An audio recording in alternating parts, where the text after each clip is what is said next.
Alright, I'm going to start this video the only way this story makes sense, by blaming somebody else. And that somebody is Ryan Trahan. Yep, 100% his fault. Before we dive in, please like and subscribe to help spread the word about why this is all on him. Now, let me set the scene. I was out on a contract job with a night shift ahead of me. No hotel, no proper place to crash, just me stretched out in the back of my van. That's how it goes sometimes. Work takes me far enough that driving back and forth doesn't make sense. Other times, if I'm helping out during a disaster, I'll park close so I can stay available. It's not full-time van life or anything glamorous. It's more like make do with what you've got life. So there I am, parked for the night, lying on this thin mattress pad I keep in the back.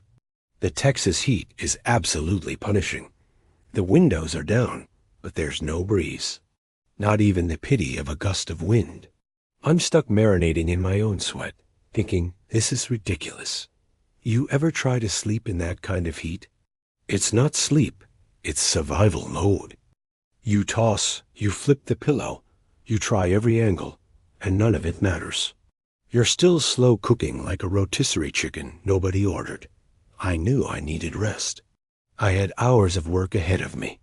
But instead of closing my eyes and powering down, what did I do? The same thing everybody does when they miserable and uncomfortable. I grabbed my phone and started doomscrolling. So on scrolling, half awake, half delirious, watching the internet fly by. News, memes, ads for stuff I don't need. Videos I'll forget as soon as I swipe. Just me, the glow of the screen, and the low hum of my little fan working way harder than it should. And then, right there in the middle of the scroll, who pops up? Ryan Trahan? First, it's a clip from his Penny series, Penny to House. Then another, Penny to Mr. Beast. The guy literally turned pocket change into a story millions of people followed. And I'm sitting there, dripping sweat, staring at my phone thinking, dang it, Ryan, this is your fault. Because now I can't stop thinking about what I could do if I started trading. Not trading for a house. Not trading for clout. Trading my way into something I actually need. A truck. A real truck. That little spark in the middle of a miserable night in my van is where the trade for truck idea was born. But to understand why that thought wouldn't let go, I need to back up for a second. Before COVID, life was very different. I was traveling the country doing contract data installs. My box truck wasn't just a vehicle. It was freedom. It was my base of operations. I could haul all my gear, camp on site, and roll straight into jobs anywhere they popped up. That truck gave me stability and independence. Then COVID hit. Work dried up. Add some serious medical setbacks, and suddenly I was out of the game. The truck broke down and the repair bill was so far out of reach, it might as well have been a rocket ship. I lost it. Since then, I've been making do. And when I say making do, I mean nights like the one I described. Stretched out in the van when it doesn't make sense to get a hotel, or staying close to a disaster site so I can help out. It's not home. It's not permanent, but it has been a tool. After helping out at floods near Austin, I parked where people had no power. For 2 days, I let them charge their phones so they could call family, send a text, and let loved ones know they were okay. I shared my Starlink connection so they could check social media or get information. Then someone came by who was flying drones over neighborhoods, looking for missing people. They asked if they could use my van to charge their drone batteries. So there I was, parked in the middle of a disaster zone, and this beat-up van was powering drones that were literally helping reconnect families. I remember thinking, that's insane. This is what even a bare-bones setup can do.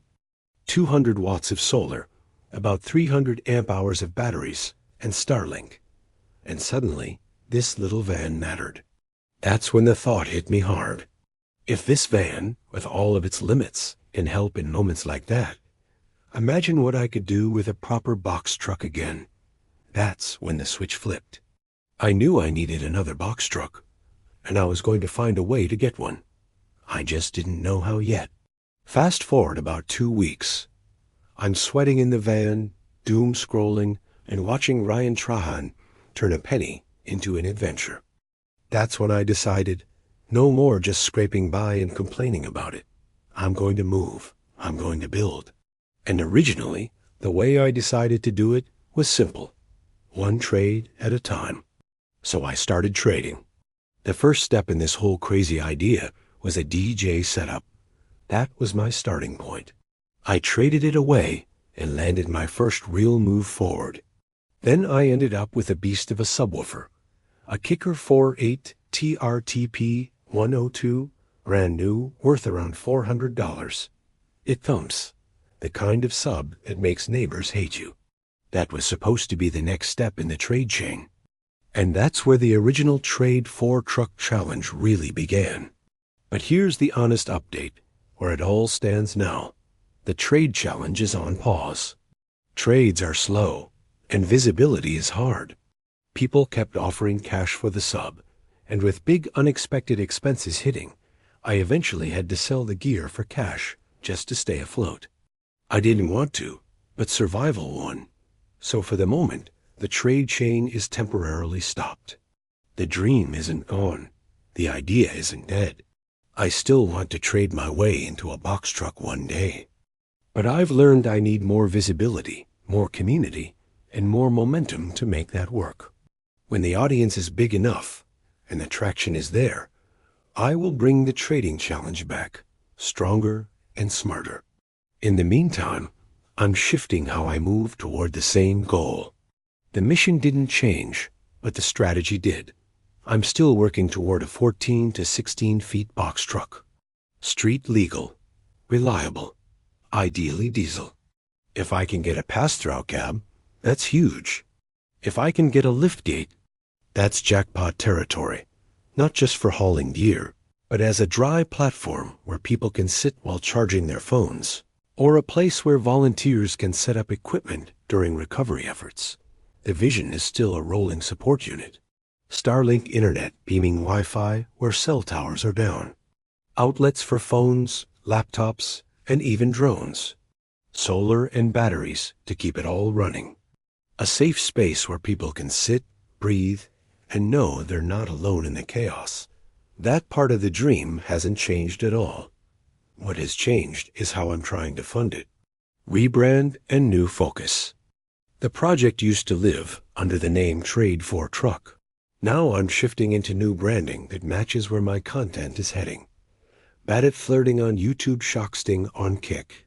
The box truck is still the goal, but now there's more to it. Pride buttons, neurodivergent communication tools, and live shock collar challenge streams, all tied together by one mission. Build something that helps people. Streaming and shocks, the new main push.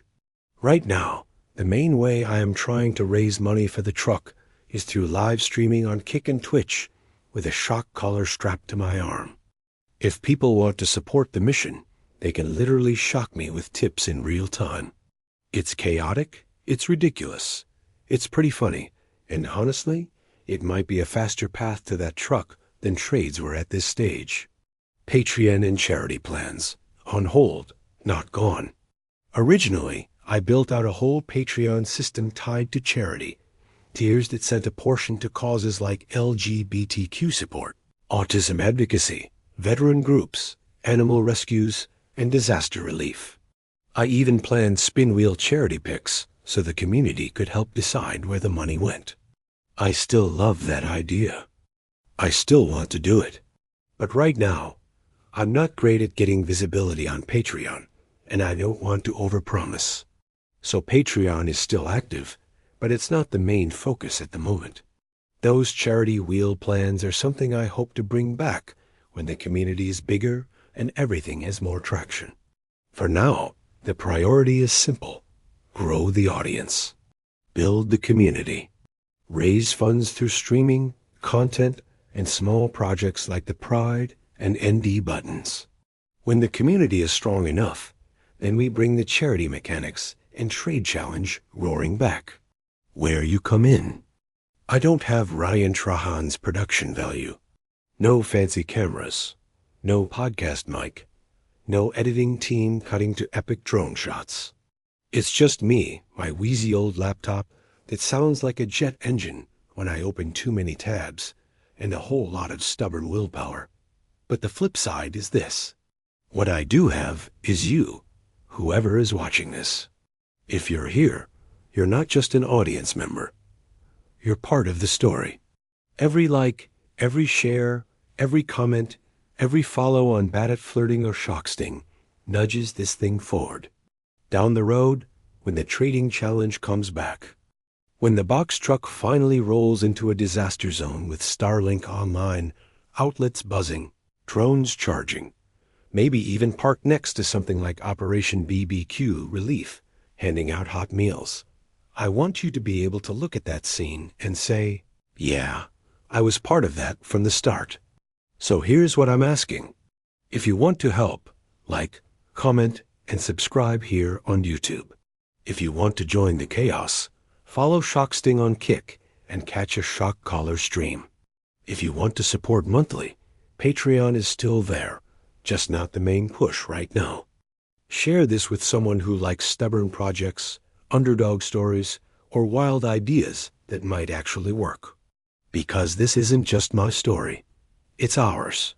This started as the Trade 4 Truck Challenge. Now it's evolving into something bigger.